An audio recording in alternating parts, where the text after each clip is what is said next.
ang nakakaloka kasi, people always celebrate yung, halimbawa, merong bata, no, na nakapagtapos siya ng PhD in physics at 15 years old. Celebrate mo yon. Sasabihin mo, ay, ang galing naman ng bata. Pero pagdating pag bata nakagawa ng krimen, sasabihin mo, ay, wala siyang capacity to understand. Putang ina, 15 years old, may capacity to understand quantum physics. Ang bata na nag-commit ng crime ay batang kriminal.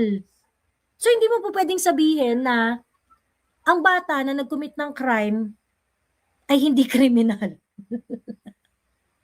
Kasi kung nag-commit siya ng crime, nag-commit siya ng crime. So, paano mo sasabihin na hindi siya kriminal? Okay, does that mean na ang batang nag-commit ng crime is hindi mo na mare-reform?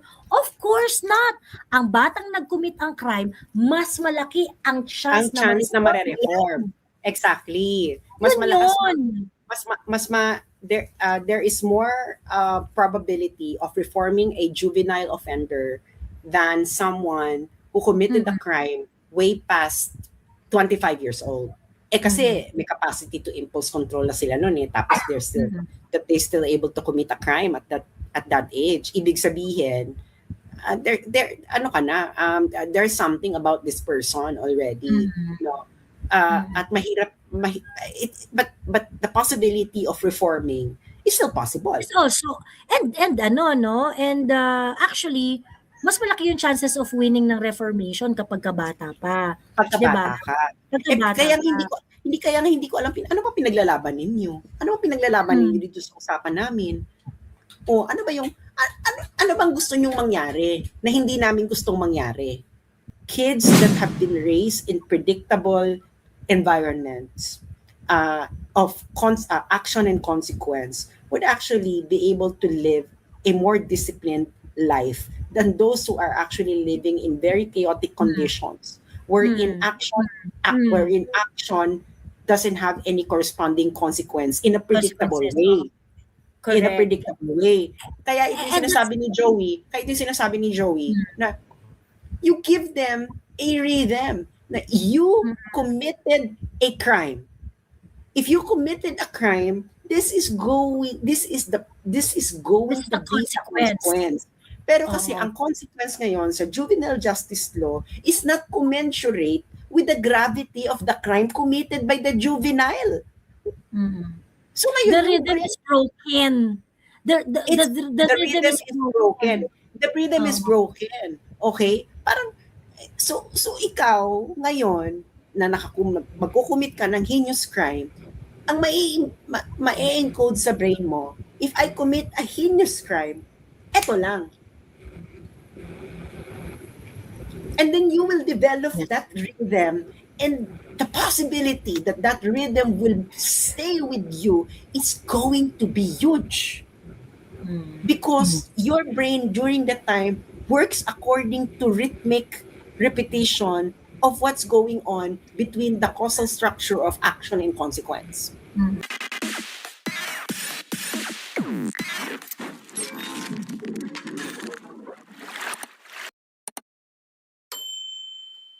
Ito nga yung, again, babalik ako dun sa una kong statement, why the entire juvenile justice system is premised on hypocrisy. Okay? We always think of our children as someone who can achieve things beyond their years. CEO at 14 years old, okay? Doctor at 17, 'di ba? That children can actually achieve what a full-grown adult can achieve because their mind is limitless. But at the same time, you do not want to recognize the fact that children can also achieve negative things that most of the time adult yung gumagawa. Like mang-rape, pumatay, or whatsoever. Diba? Now, for me, yung ganitong klaseng thinking na hindi naiintindihan ng mga bata ang rape, ang pagganyan-ganyan. Pero kaya intindihin ng bata na maging CEO, maging doktor at a very young age. Kasi meron mga batang ganun. Pero meron ring mga bata who can actually commit crime and understand it, pero perverse yung isip. ang nakakaloka kasi, people always celebrate yung, halimbawa, merong bata, no, na nakapagtapos siya ng PhD in physics at 15 years old. Celebrate mo yon. Sasabihin mo, ay, ang galing naman ng bata. Pero pagdating pag bata nakagawa ng krimen, sasabihin mo, ay, wala siyang capacity to understand. Putang ina, 15 years old, may capacity to understand quantum physics. Oh, pagkatapos yung yung consequence of doing a crime, hindi niya maiintindihan. So, huwag niyo kaming bullshitin. And yun yung pinaka the problem with the yung juvenile justice system that we have right now, it is founded on wrong premise. Founded siya by wrong premise eh. Masyadong hypocritical. Hindi nire-recognize yung totoo. Ganon. Kagaya ng sinabi ko, ang bata na nag-commit ng crime ay batang kriminal. So, hindi mo po pwedeng sabihin na ang bata na nag-commit ng crime ay hindi kriminal. Kasi kung nag-commit siya ng crime. So, paano mo sasabihin na hindi siya kriminal? Okay, does that mean na ang batang nag-commit ng crime is hindi mo na mare-reform? Of course not. Ang batang nag-commit ang crime, mas malaki ang chance na mare-reform. Exactly. Mas malakas. There is more probability of reforming a juvenile offender than someone who committed a crime way past 25 years old. Kasi may capacity to impulse control na sila noon eh. Tapos they're still able to commit a crime at that age. Ibig sabihin, there's something about this person already. No? At mahirap, but the possibility of reforming is still possible. It's also, and actually, mas malaki yung chances of winning ng reformation kapag kabata pa. Pagkabata ka. Hindi ko alam, ano ba pinaglalaban ninyo? Ano ba pinaglalaban ninyo dito sa usapan namin? O ano ba yung, ano bang gusto nyong mangyari na hindi namin gustong mangyari? Yun lang eh. Ano ba yung gusto nyong mangyari na hindi namin gustong mangyari? Yung sinasabi nyong punish kids as kids. Okay, what exactly do you mean by that? Kasi what we mean by that is punish kids as kids is not punishing them at all. Not even recognizing the mistakes that they have committed. 'Di ba? Ganun yung ibig sabihin nila sa punish kids as kids eh. By not giving them any punishment and at the same time, not even recognizing that they committed something wrong. Anong lipunan na binubuo natin dito? Lipunan na hipokrita. Ano ba sasabihin mo? Pag yung 12-year-old nakakommit ng heinous crime, how exactly are you going to do it? Ano sasabihin mo sa kanya? Oy, Joey, na 12-year-old, yung ginawa mo, mali yun. Hindi mo masasabihin sa kanya na, oy, Joey, yung ginawa mo, krimen yun. That is unacceptable in society. Hindi ba ganun nasasabihin mo? O di, sabihin mo, krimen yung ginawa mo, pero dahil bata ka, you have capacity to reform. And this is what you're going to undergo for 13 years of your life until you gain the ability to actually have impulse control so that you would not be able to actually do this ever again. Ever again. Hindi ba pwede yun? Ano ba gusto nyo mangyari? Slap on the wrist.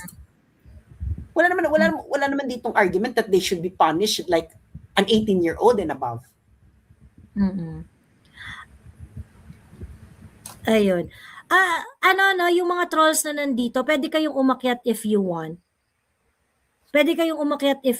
Ngayon, you just have to, respect my moderation. So, wag kayong mag-overlap. Pagka meron kayong gustong sabihin, bibigay yung floor sa inyo if you want to say something. So, if you want to join and, state your piece, pwede kayong umakyat dito, Samson. Ayan ang link. Yung StreamYard. Pwede kayong umakyat.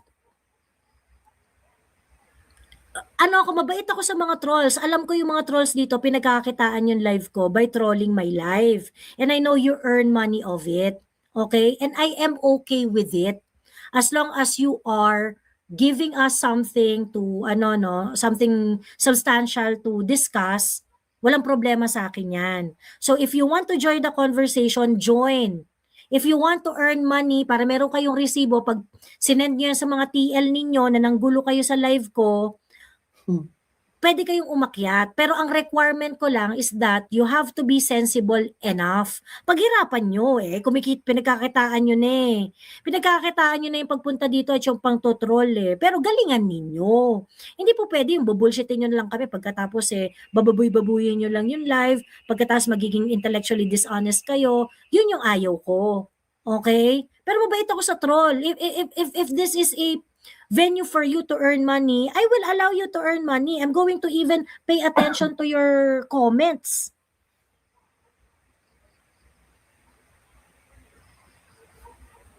Oh, so ano nyo na?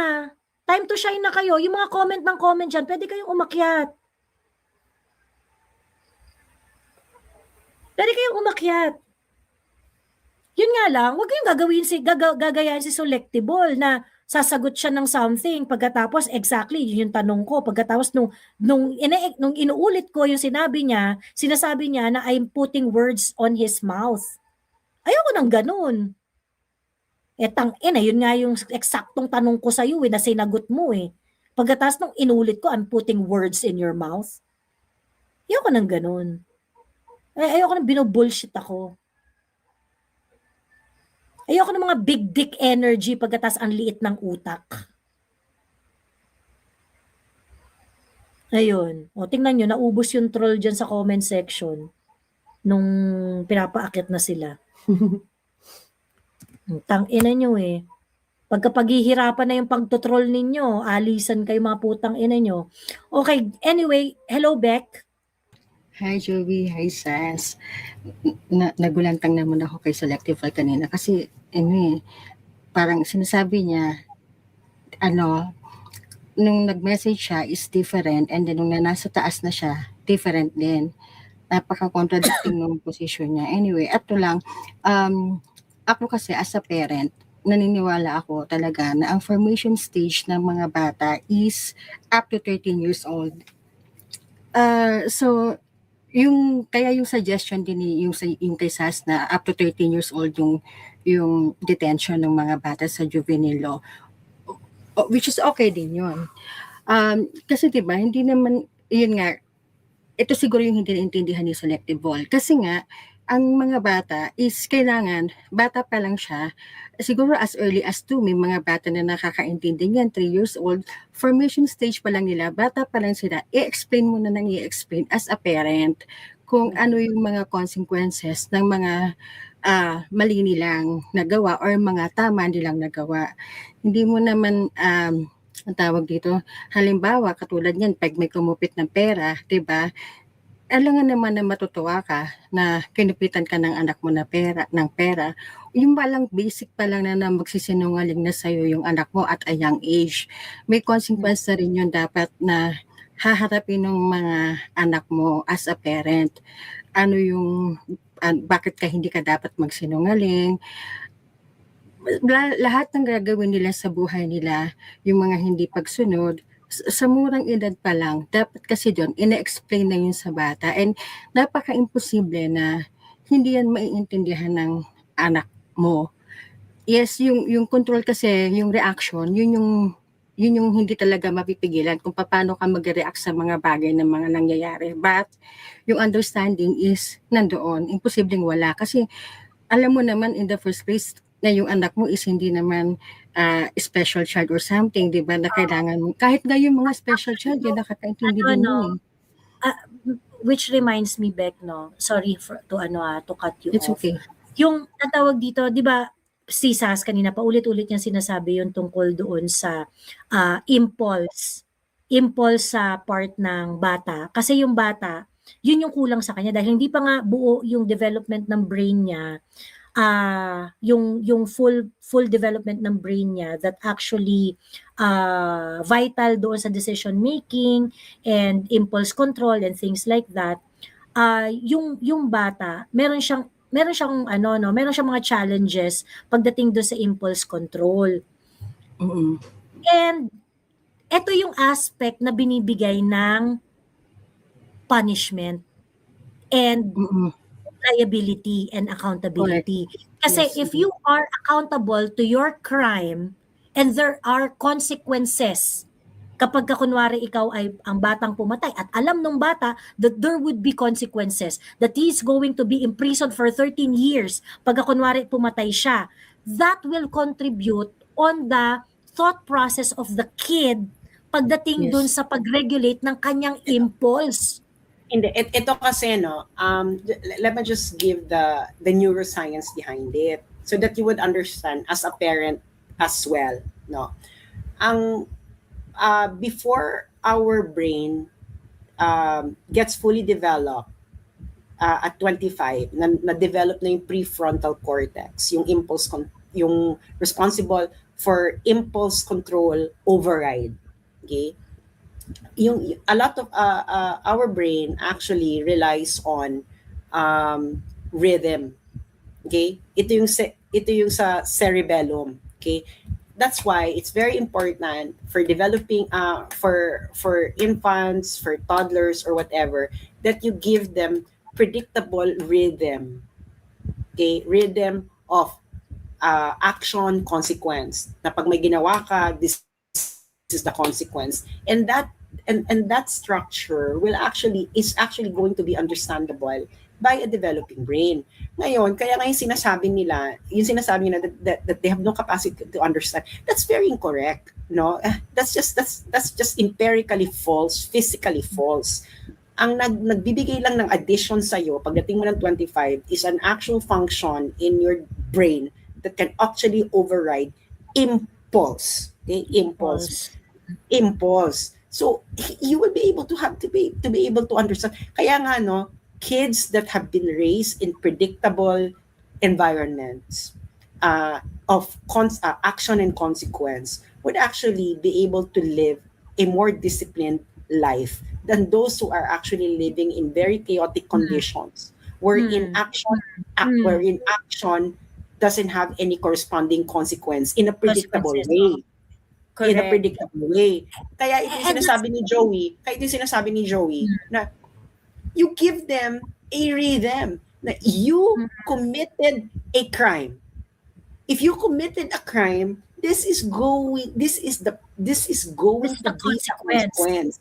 Pero kasi ang consequence ngayon sa juvenile justice law is not commensurate with the gravity of the crime committed by the juvenile. So ngayon, The rhythm is broken. The rhythm is broken. The rhythm is broken. Okay? Parang, so ikaw, ngayon, na magkukumit ka ng heinous crime, ang ma-encode sa brain mo, if I commit a heinous crime, eto lang. And then you will develop that rhythm, and the possibility that rhythm will stay with you is going to be huge. Because your brain during that time works according to rhythmic repetition of what's going on between the causal structure of action and consequence. Nagigets ka na. So that is the point of actually giving them commensurate consequence to their action. Kaya nga, a lot of parents know this, no? Na kaya nga nag-e-escalate ang discipline ng parents na okay, unang pagkakamali, time out. Ikalawang pagkakamali, ikukulong ka sa kwarto mo, hindi ka makakalabas. Ikatlong pagkakamali, tatanggalin ko lahat ng ganito mo, ganyan. Nag-e-escalate yung discipline ng mga parents, and parents know this. No? Yes. Yung iba nga, unang pagkakamali pa lang, bonggang-bongga na, katulad ni Joe. Oo, talaga, tatay ko. Ayan si Pao. So Pugpug sarado kay Prima. So, kaya ito si Joey, nung nasampal siya ng tatay niya, nung sinagot niya yung nanay niya, did you ever repeat that? No, of course. Because the gravity of the consequence is actually shook your mind na putang ina ito pa. Di pwede. Di pwede maging maldita ng sobra-sobra sa ina. Ayan. Nakarelate ako dyan, Joey, kasi ako, dalawa yung anak ko, parehong lalaki. So nung kinuha namin sila sa UAE, yung panganay ko. Since lumaki sa nanay ko, iba yung outbringing na siya. Medyo may katigasan ng ulo. So, nung talagang sumagot-sagot din siya sa akin, ang consequence talaga is nabali talaga yung 3 hanger sa kanya. After nun, that's from 7 years old ha. After nun, never na siyang sumagot-sagot sa akin. Hindi na niya ako inaano. Talagang tumatak talaga sa utak ko. Kasi tayo, ako as a parent, talagang yung ginagawa namin ng asawa ko, ang pinaka-punishment nila, ang pinaka-consequence or punishment sa mga mali nila, especially sa studies, ano ba yung bagay na gustong-gusto nila, na ayaw nilang mawala sa routine nila. Kasi kami, we allow our children to play kahit nag-aaral, basta wala kang bagsak na grades. So result yes, result talaga. And sa teenager, ano ba yung pinakagusto nila na ayaw nilang mawala? Freedom. Freedom. Yes, exactly. Yan. I agree. Because when you're a teenager, that is actually, you would like to exercise your freedom because before you are a teenager, you are completely under the control of your parents. Exactly. Oo, ganyan din ang tinanim namin sa utak ng mga anak namin. So, hindi kayo pwedeng sumagot sa amin hanggang hindi kayo pwedeng mag-decide or mag-suggest hanggang hindi kayo lumalagpas sa 13. So, pag nag-13 na kayo, 13 years old, pwede na kayong mag-suggest, pwede na kayong humindi. Yun yung isa sa mga ano namin. Tapos, pag sa mga, anbawa, may bagsak ka, hindi naman bagsak, mababa yung grades. Alam namin na ayaw nilang mawawala yung playtime nila sa computer, sa gadgets, sa mga games. So, basta may bagsak siya or mababa yung grades, talagang cut talaga kami sa internet. So, ayun yung consequence nung mga small na pagkakamali nila pagdating sa school. So, sila, sila, alam nila na... Beck, I have a question. As a parent, you know that the consequence must be commensurate with the mistake. Yes. Diba? Kasi pag less than doon sa mistake, wala. Uulitin lang nila yun. Uulitin lang nila. Ito pa nga lang si Beck, nagtatanggal na ng freedom. Ano pa lang ito? Bumagsak sa kanito. Paano pa yung naka-commit ng heinous crime? Yes. At tatanggalin mo sa kanila yung bagay na gustong-gusto nila na ayaw nilang mawala sa kanila. So, ganun kami ever since. Ngayon, medyo malalaki na sila. So, medyo kami, pinakawala namin sila kasi 20 na yung panganay ko tapos magsi-16 na yung bunso. Ano na siya, kumbaga parang kami ng asawa ko, maano na sa kalooban namin na kahit anong mangyari, alam namin na alam ng mga bata yung gagawin nila na mali. Di ba nga, nung isang beses, regarding dyan sa nangyari dyan sa Tacloban, kinuwento ko yan dun sa bunso ko kasi nasa Philippines siya. Tapos, pina-search ko sa kanya yung, ano ba yan? Gorebax ba yung pronunciation doon sa game na yun? Gorebax ba yun? Tapos, sabi ko, naglalaro ka ba nito? Ginanon ko siya yung, tapos sinearch niya. Sabi niya, mami, this is relating to skating yung mga deadly ganyan.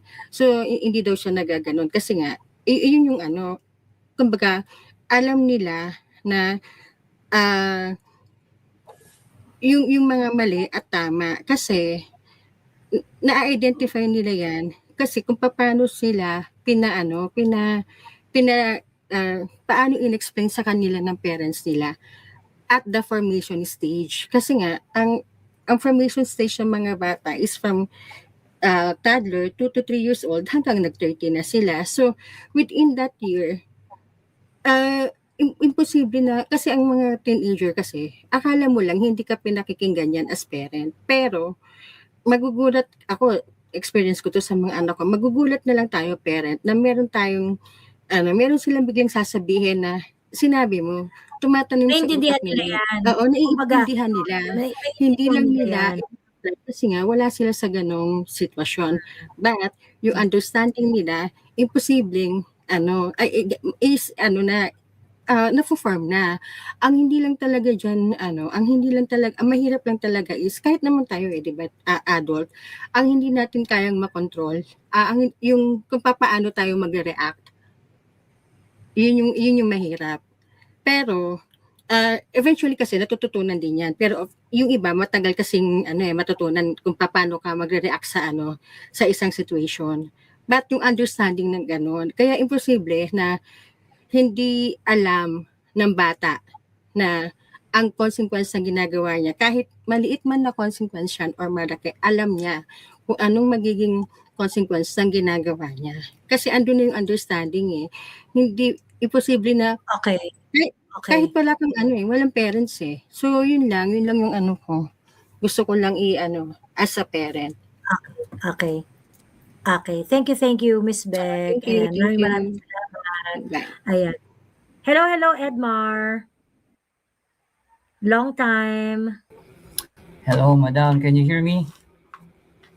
Yes, clear. Mm-mm. Okay, so interesting sa akin yung usapan. So, maganda yung mga points na ni-raise ni Sas kasi she is seeing it from the POV of science, no, at neuroscience. At gusto ko din i-share dito sa yung mga koro-koro ko regarding this one. And una, sinusubukan kong basahin yung law na yan ni Kiko. And napaka-ampaw talaga, no? Napaka-ampaw talaga na it does not address the root cause. So yung mga intervention na sinasabi niya dito, kailangang pinapasok pa niya sa LGU na ganyan-ganyan. So, meron bang capacity yung LGU para i-address yung mga ganitong mga issues or something like that, no? Pero gusto ko lamang i-share yung yung mga experience ko din sa clinical, no, like for example, I also see this one na hindi lang siya pa-cute na issue, na social issue na lack of parenting. I mean, given na yon, ganyan-ganyan, no, video games. But tinitignan ko din siya na sa approach sa neuroscience, right, sa medical field. For example, no, pag pumunta ka sa psychiatric ward, kailangan mo talagang ikulong yung mga tao doon, regardless of bata siya or adult siya. And ang ginagawa sa loob, for example, yung mga may psychosis, alam mo mga ginagawa doon, ang therapy doon, kinokuryente yung tao parang silya elektrika. And hindi siya against sa human rights. Alam ko yan, Edmar. Alam ko yung Edmar because I have a relative na punta ng mental asylum sa Mandaluyong, and that's part of the therapy, yung electric shock therapy. Yes, ECT. And kapag first time mo, maaawa ka talaga sa tao. Ba't siya kinukulong doon? Bakit siya kinukurente? But that's a therapy para ma-reorient siya doon doon sa reality. Isa pang example para mas maintindihan natin, yung mga nanonood dyan, yung anonymous rehab ng US, yung mga alcoholic, hindi ka pwedeng pumasok sa rehab na yun kapag hindi ka self-aware na alcoholic ka. Kapag dinedeny mo yung sarili mo na alcoholic ka, hindi effective yung therapy. Ikatlong example, yung mga narcissists. Usually, hindi successful yung therapy ng mga narcissists kasi hindi nila kayang i-accept ng ego nila na meron silang problema, na narcissist sila. So, mamamatay silang narcissist. So, ganito din yung mga bata, no? For example, yung mga batang yan, yung kasing lo na yun, parang napaka-pabebe, napaka-sweet, no? Parang yung ganun bata, may ganyan social issues, ganyan. Pero, ewan to, it's a legislation nga na it's a legislation geared towards hope. Yes. Hope is not a therapy. I mean, yung mga batang yan, it means meron na silang issue. Bakit sila gumagawa ng ganyan noon? So, yung point ko dito, tignan natin from a psychological perspective. Kasi naniniwala ako na syempre, multifaceted yung issue na ito. Pero meron ding part dyan, malaking part dyan yung psychosocial development ng brain. Kasi nga, usap natin yung brain, no, paano nag-develop yung brain, ganyan-ganyan. Kapag kailangang ikulong yung mga bata at kailangan natin silang i-reorient na sila ay kriminal at mag-create sila ng krimen na against sa law, doon natin sila marireorient that there's something wrong in them. At kung kailangan natin silang ikulong, hindi siya kawawa. If that's the intervention na needed, kasi ang tinitignan kasi ng society, ba ikukulong siya, kawawa naman yung rights nila. Hindi. From a medical and clinical perspective, ang pagkakakulong or detention it not necessarily mean against the law or justice system, but it's also necessary sometimes as a clinical tool para maibigay mo yung intervention at mai-correct mo yung mali. And doon ginagawa yung cognitive behavioral therapy. Ang ganyan-ganyan. So, para sa akin, kapag nag-commit ng crime yung bata na yan, ipamukha mo na kriminal siya. Ikulong mo siya kung kailangan. Kasi doon mag-uumpisa ang self-awareness at doon mag-i-start yung healing. Mm-hmm. Yun lamang yung mga points na gusto kong i-raise. Kasi ang rami na nagpapakabebe dito, nagpapaka-social justice, ganyan-ganyan. Hindi natin kailangan yung hope-hope, yung pa-sweet, pa-bebe. Kapag ganyang mga... Especially for laws. Laws are not supposed to be, laws is not supposed to be an expression of hope and desires. Yeah. Hindi, Yeah. lalo na, Law should be a line of Yeah. what you can and cannot do. hindi, Especially lalo na kasi, no, may mga physical premises yung batas na hindi naman empirically supported, di ba, Edmar? Di ba? Yes, ma'am. Yeah. Like yung katulad nung kanina yung kaninang nakausap namin, sinabi niya na walang capacity ang 12 years old na mag-understand because nagde-develop pa lang ang brain. But that is physically false. So guys, before you offer a premise like that about the hardware itself, the brain, make sure that you actually read latest studies on the brain. Hindi ka po pwedeng hindi mo po pwedeng i-cannot yan katulad ng recitation mo. So, sa high school, hindi po pwede kasi may katulad ni Edmar na mayroon na ito ay psychosocial worker. Duduraan ka ni Edmar dahil pinagsasabi mo? You are working from the place of fantasy. True. Yeah, so anyway, doon lang ako natatawa, madam, no, pero kasi na may premise na kasi yung sabi ni Sas, yung brain, yung physical, yun na yung pinag-uusapan natin. Yan yung may empirical evidence. Mag-focus tayo. Marami pa kasi, naiinis lang ako kasi ang marami pa nagpapabebe. Alam, yung mga typical rebel na progressive that sounds good but walang depth, walang substance. Yun lang naman, madam. Thank you. Correct. Ayan. Maraming salamat, Edmar. Thank you very much sa pag-share. Hello, Akisha. Hello po, Ma'am Joey, Ma'am Sas. Good morning po. Good morning. Narinig niyo po. Ako naman po, Ma'am, share ko lang kasi po kami, may computer shop po kami way to 2008, 2009 pa po. So mga kabataan po talaga yung mga customer namin. Until now, kumbaga, mga observation ko ba, tapos taga-Tondo pa po kami. So, yung mga bata tulad dito na may isa kaming dating player, lang siya, 13, tapos siya yung makikita mo, nag-uumpukan sila. Yung pala, pinapanood na siya na na sila doon, nang snatch na siya.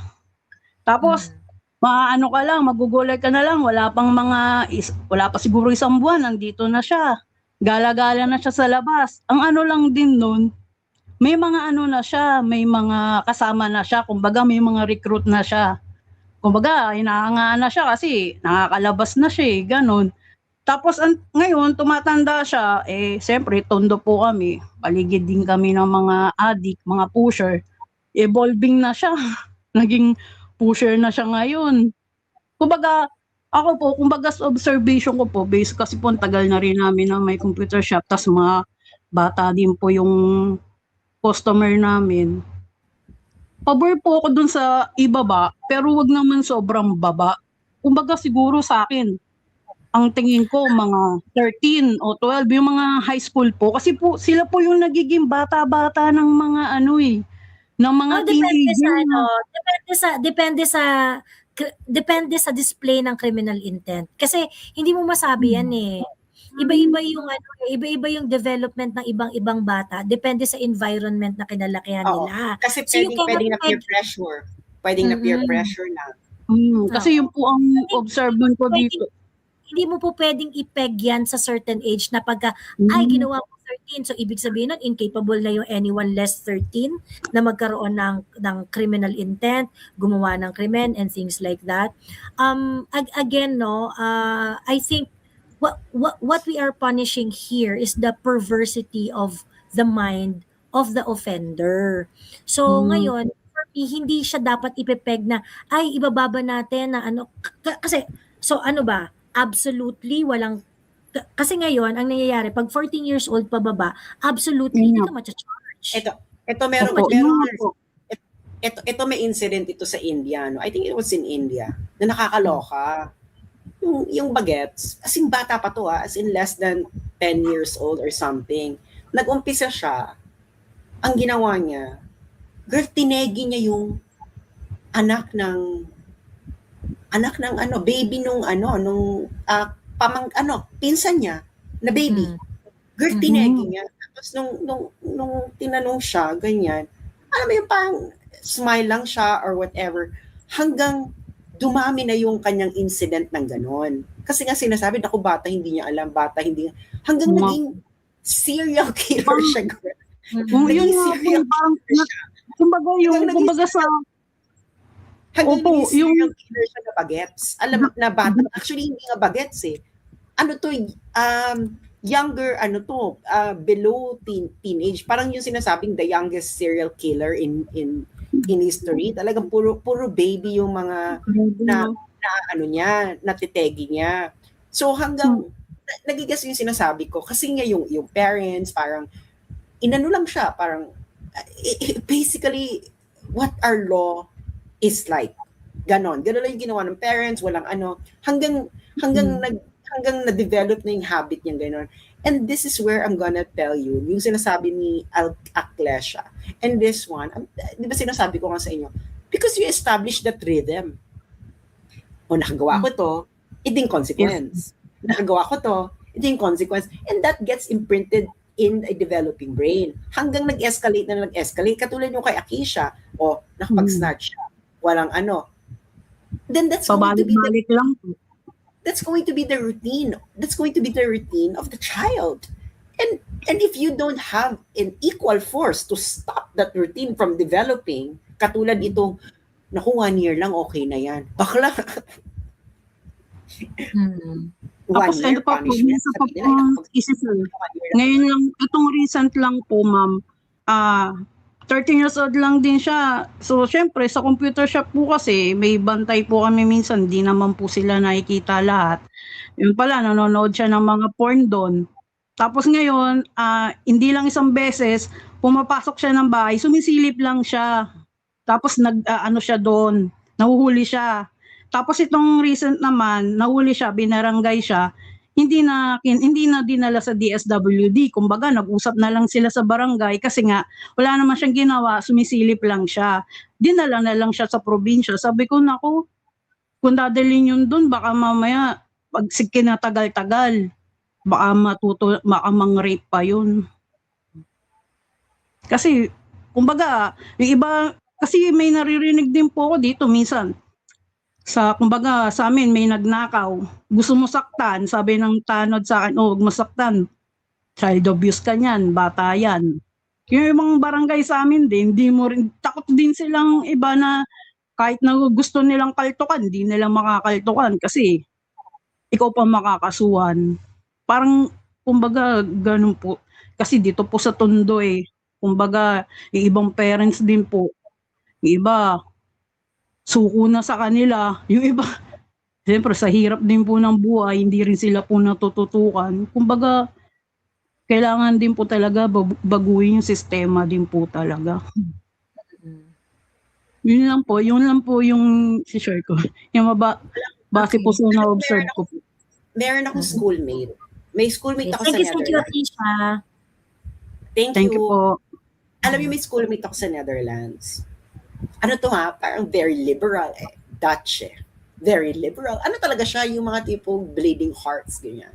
Tapos nag-ano siya, nag-ano siya sa Philippines, nag-ano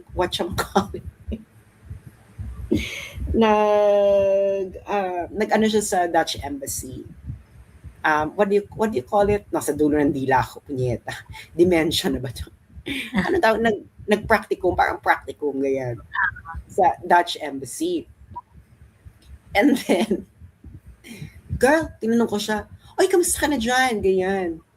Alam mo, sabi niya sa akin, kasi nag-recommend ako sa kanya ng mag-stayan na place, ganyan. Sa may Makati lang, around Makati, yung Makating kabila. Yung, di ba yung dalawang side ng Makati, Makating kabila, yung Makating Ayala, ganyan. Doon siya sa Makating kabila. Sabi niya sa akin, na-hold up daw siya. Nang pagpapunta niya, pag-uwi niya ng bahay, na-hold up siya sa daan. At ang nang-hold up daw sa kanya, sabi niya, oh my God, they were just kids. Hinold up siya ng mga bagets. Kids. Yun ang sinabi niya. Kaya ang ginawa niya, lumipat talaga siya sa mas mahal na lugar. Kasi nga na-hold up siya ng mga bagets. And don't tell me na yung mga na-hold up sa kanya, hindi nila alam yung ginagawa. Hindi nila alam ginagawa nila. Yan nga, yung mga hold-upper na bagets, yan nga yung mga nirereklamo ng mga pulis. Yung may ano to ha, may mga available testimony ng mga pulis to in social media and even some policy papers. Wherein, sinasabi nga ng mga pulis, yung mga snatcher at saka yung mga hold-upper na mga underage, meron niyang birth certificate sa wallet. Na pag hinuli sila ng pulis, papakita nila yon. 14 years old, di mo ako pwedeng i-charge. Diba? Ganun yung sitwasyon ngayon. Matatalino yung mga bagets. Alam nila how to circumvent the law. Diba? Alam nila kung how to circumvent the law. Ayun. Anyway, ano ang tawag dito? Itong si Selectitude, you are full of yourself. Ano sana, yung hold your horses and listen. Your idea is all over the place. Kasi wala sa ayos yung mga pinagkukuda mo at mga pinagsasabi mo. Ayun. Sabi ni Anne Santiesteban, Miss Joyce wanna say as your listener, we should listen to people na umakyat sa live mo. I hope you listen to them and their concerns too. Just to be more clear po, nakinig po kami, Ma'am Ann, nakinig po kami. Hindi mo pwedeng sabihin na hindi kami nakinig. Nakinig kami. Ayun. At kung nakinig ka dun sa usapan, alam mo na pinakinggan namin yung mga umakyat. Ayun. Ano ang tawag ito? Lucky Mix? Devices not connected ka. Devices not connected ka, Lucky Mix. Hindi kita mapaakyat.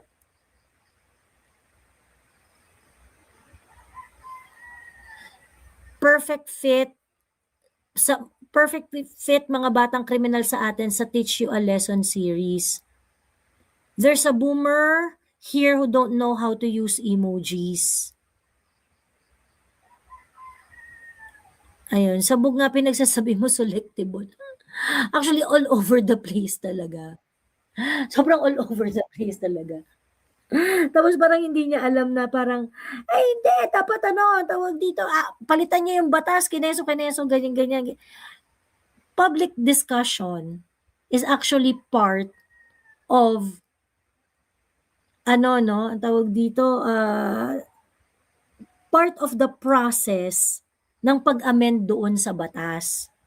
Kasi if our legislators would see that this kind of topic is part of public discourse and a lot of people are engaged in this kind of conversation and they are concerned with the existing juvenile justice system, that will trigger the amendments. Ito naman si Selectable, napakatanga na like a Bergen na yung pangalan. Kaya ka nasasabihang tatanga-tanga Pagkatapos pag dinescribe kang tanga dahil nagpakita ka ng katangahan, sasabihin mo ina-ad hom ka. First rule kasi, bago ako mag-engage, ng bonggang-bongga, sumabay ka sa usapan. Kasi okay naman, okay, ano yung sabing hindi nakinig? Actually, nakinig kami, kaya nga alam namin yung tatanungin namin. Pero nung tinatanong siya on what can, kung ano yung empirical support nung sinasabi niya, wala siyang maipakita. So how can we progress the conversation kung nagkiklaim siya ng physical capability of a brain at 12 years old, pero wala siyang mapakitang evidence. So magsusupport ng sinasabi niya, how are you going to seriously engage with that? Mali nga yung sinasabi niya. So, and how can we take someone seriously na ang sinasabi niya na ang gagawin daw niya sa isang 12 years old na nakapatay ay i-rehab niya? When in fact, that is the main thrust of this conversation, that the rehabilitation program that we have right now in the Philippines is not even enough and sufficient to reform an erring child. Sige nga, paano mo i-rehab yung paano mo i-rehab yung bata dito sa Pilipinas? Hindi nga siya nagbibigay ng suggestion. Sabi lang niya, rehab. Nandun na nga kami sa rehab. Ano nga kami sa rehab eh? Paano mo nga i-rehab?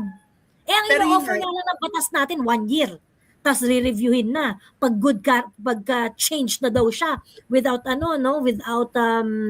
without so much evaluation na change na siya, i-release mo na siya. Ibabalik na mula uli siya sa general population. So yun yung current ano natin, nung punish a child as a child. Yan yung current system. Kaya wag niyo na sabihin na punish a child as a child. Nandun na nga tayo eh. Mali nga yung sinasabi nga namin, the punishment right now is not even called punishment. Second, the punishment, if it's even a punishment dahil dinideprive mo ng liberty, bakla 1 year. Heinous crime, 1 year, na-reform mo na. So nandun na tayo. Pero hindi nga namin matanggap dito is yung kanyang physical claim about the brain ng 12-year-old, which is incorrect. Bakit ba ayaw niyang tanggapin na incorrect yon? Ngayon kung ayaw niyang tanggapin na incorrect yon, edi present a physical evidence, a physical study of the human brain at 12 years old na supporting your assertion. If you don't have a empirical study on the physical brain at 12 years old, then your argument doesn't have a physical anchor. Ibig sabihin, you're arguing from the point of view of empirical ignorance. Why don't you just accept it? Pwede mo naman sabihin, wala kasi akong empirical evidence. And that is actually intellectually honest. Yeah. Ba't hindi makapagsabi ng ganun? Ba't kailangan i-insist na, and then, child is a child, ganyan. Diyos ko po naman. Anyway, hello, happy fam.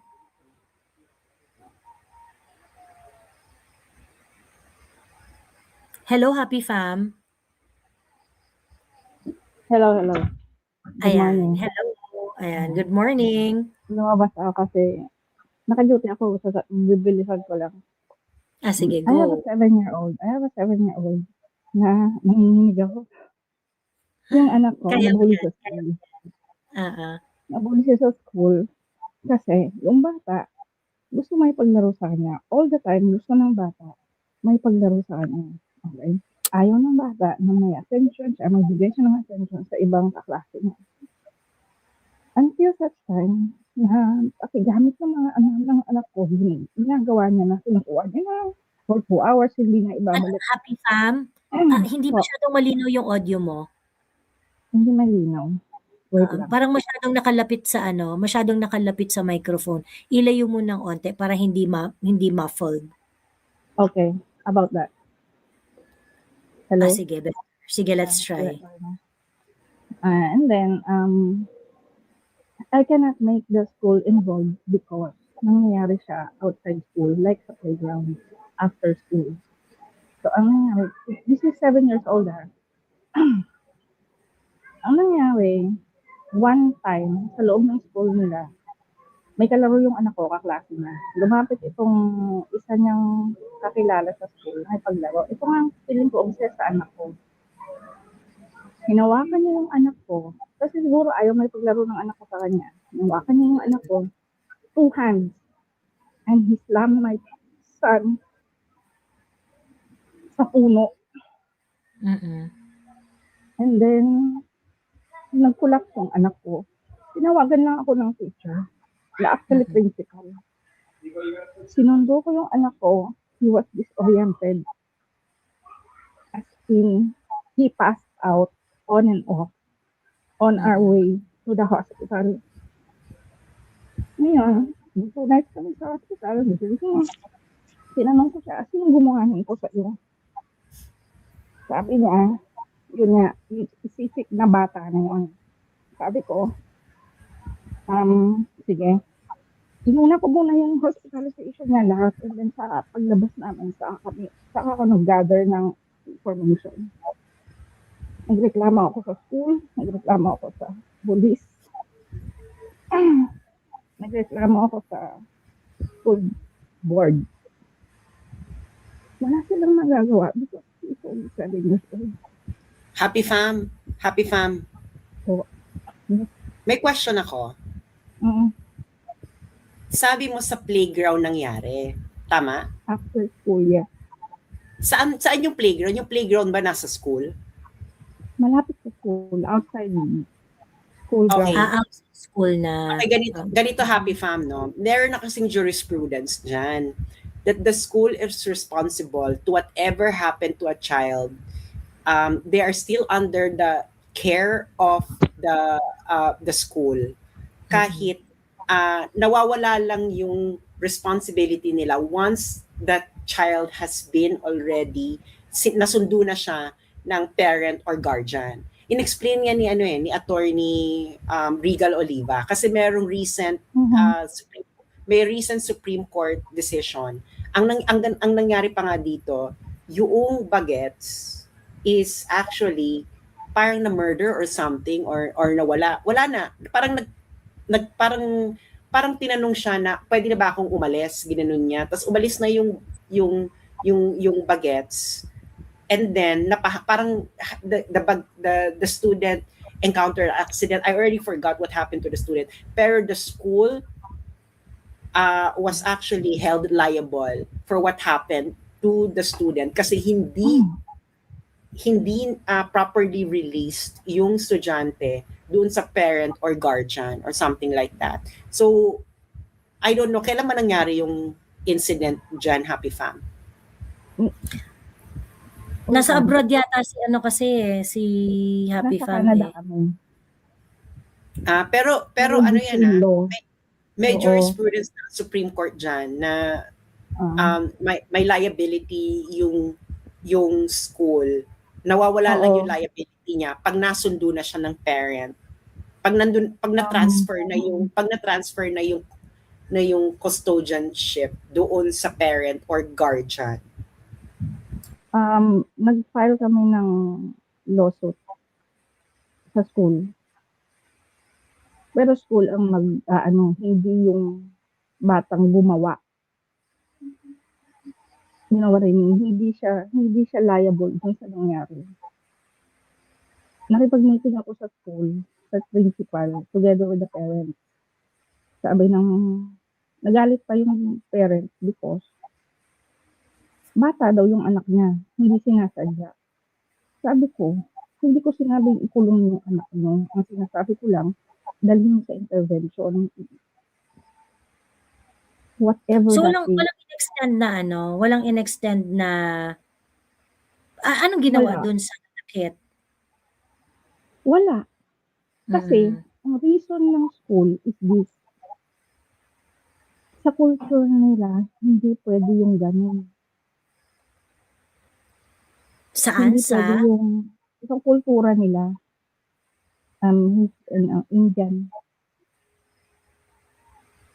Yung kultura nila, hindi pinapayagan na mag-undergo ng psychiatric check. Ano pa yung merong sinabi yung doktor eh. Pero sino responsible dun sa like for example, may physical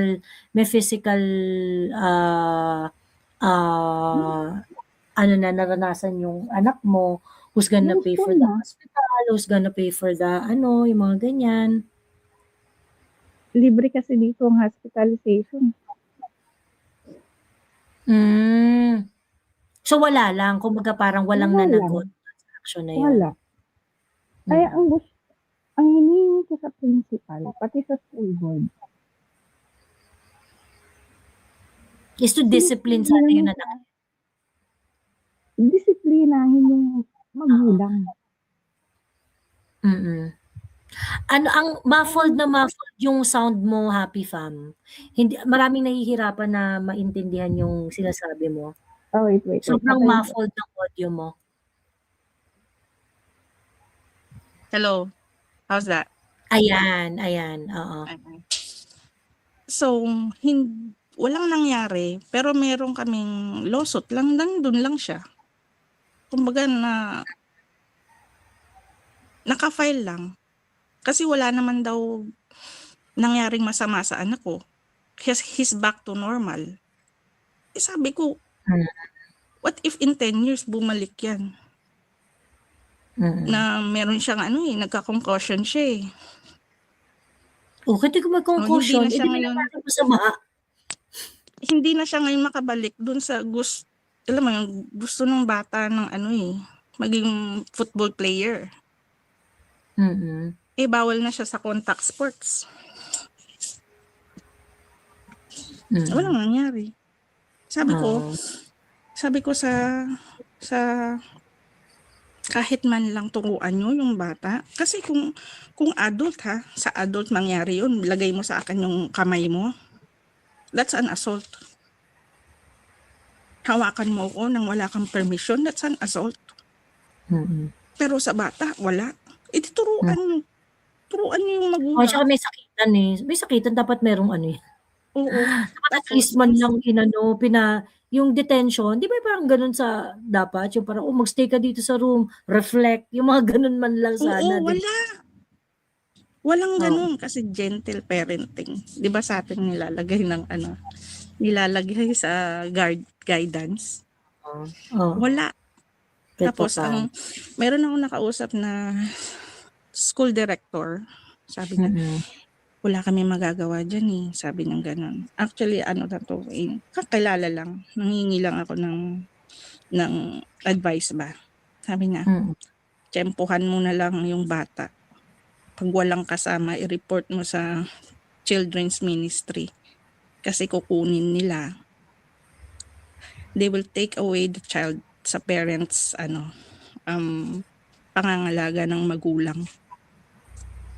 Para mapunta siya dun sa facility, maturuan siya. Yun na lang tinitsempuhan ko ngayon. Kasi ng mga nakaraang malamig eh, walang naglalaro sa labas. Ngayon, summer na. Kaya yung sinasabi nilang hindi alam ng bata yung ginagawa niya, that's impossible. Yung anak ko, mas malaki dun sa bata. Para maitapon niya sa puno ng gano'n yung anak ko. He was enraged. A 7-year-old was enraged para matapon niya yung anak ko sa puno.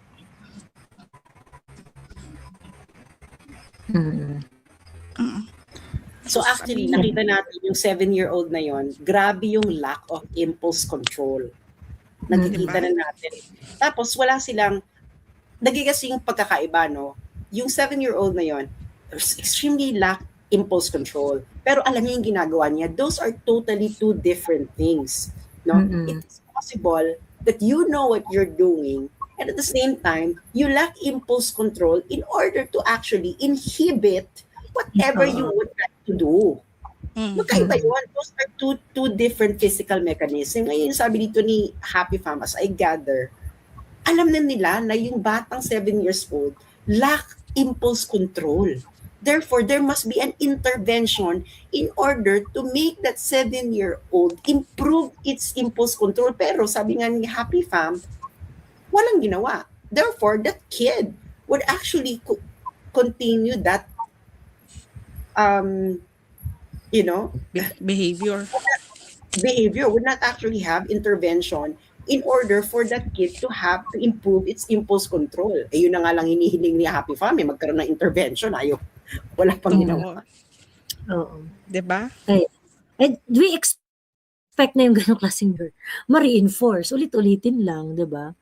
Diba? Uulitin niya lang yan ulit eh. Mm-hmm. Pero ito pa, ang sabi ng pulis, kasi pinapulis ko rin eh, yung record niya, nakatago sa archive. Pag nangyari yan, at a certain age niya, bawa sa 18 years old niya, lalabas lahat yung ginawa niya. Pag nagpa-police clearance siya or something. Doon lang, pag 18 na siya. Walang red flag sa system.